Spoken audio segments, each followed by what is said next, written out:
Bonsoir, bienvenue sur notre plateau. Philippe. Bonsoir, merci d'abord d'être là parce que j'imagine que c'est pas facile, 3 jours après l'agression, de venir parler. On a évidemment envie que vous nous racontiez ce qui s'est passé. C'était samedi soir à Paris, 3h30, 4h du matin, vous sortiez d'une soirée. Tout à fait. On a été à une soirée chez des amis soyeuses. On quittait le soir vers 3h30 dans le 19e. On quitte l'immeuble, on dit au revoir aux gens, on marche un peu. Après, pour moi, ça devient tout noir. Je me réveille 20 minutes plus tard dans une ambulance, plein de sang, moins de dents, fractures ici partout. Voilà, on a amené à l'hôpital l'urgence. Après, mon ami, on était ensemble, on marchait bras dessous, bras dessus. Merci. Et il ne faut pas faire ça, bien sûr. C'est-à-dire que c'était clairement une agression homophobe? Lui, il a entendu « tiens, des homos ».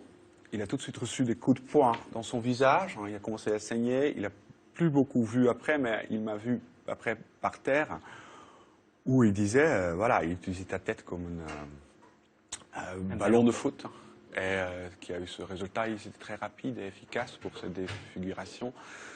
C'était, voilà, 1 minute, 2 minutes, il a hurlé dégager, et ils sont partis sans feu, rien volé. Ils nous laissé dans le sang, là, heureusement, les secours sont vite arrivés.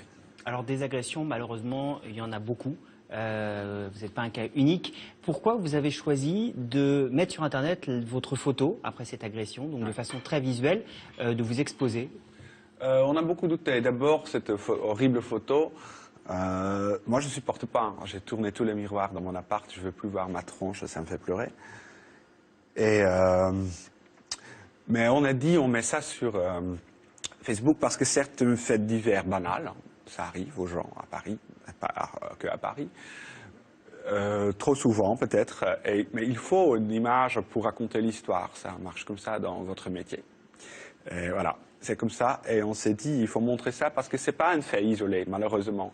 Nous, on vit une homophobie quotidienne, certes de notre niveau, mais je connais des milliers de garçons et des filles qui ne tiennent pas la main de leur ami ou de leur amour, qui n'embrassent pas sur la bouche, dire au revoir au train.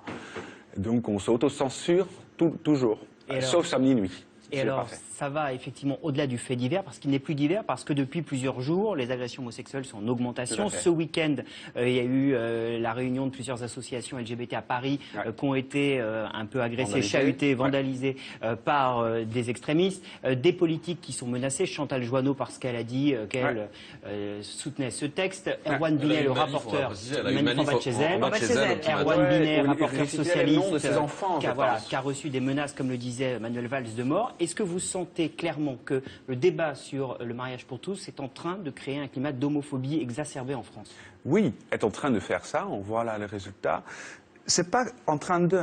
Qu'est-ce qui a commencé? Été 2012, nos chers évêques de l'Église catholique romaine de France ont l'idée de projeter une magnifique prière pour l'Assomption, le 15 août, soi-disant on prie pour la famille. Quel était le message? Attention, les homos sont dangereux pour les enfants. C'est ça l'image qui passe depuis l'été, tout le temps. L'évêque d'Avignon a ajouté, voilà, attaque de plan de Dieu, de l'humanité. On est dans ce discours-là. Alors, on ne va pas non plus tout mélanger parce que, en l'occurrence, Chantal Joanneau et Erwan Binet, on est sur des groupes très identifiés qui se revendiquent d'ailleurs d'un mouvement qui s'appelle le Printemps français, qui est des groupes d'extrémistes. On ne met pas tout le monde dans le même sac, mais c'est un climat général. C'est un climat, c'est pas Christine Boutin qui m'a fait ça. Elle n'était pas là samedi soir. Mais c'est elle qui a tenu des discours depuis des mois et des mois, une sorte de... On vomit sur les homos là.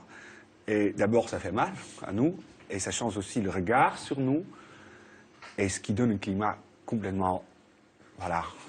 horrible pour nous, on aspire à l'égalité, pour un peu de respect, d'humanité.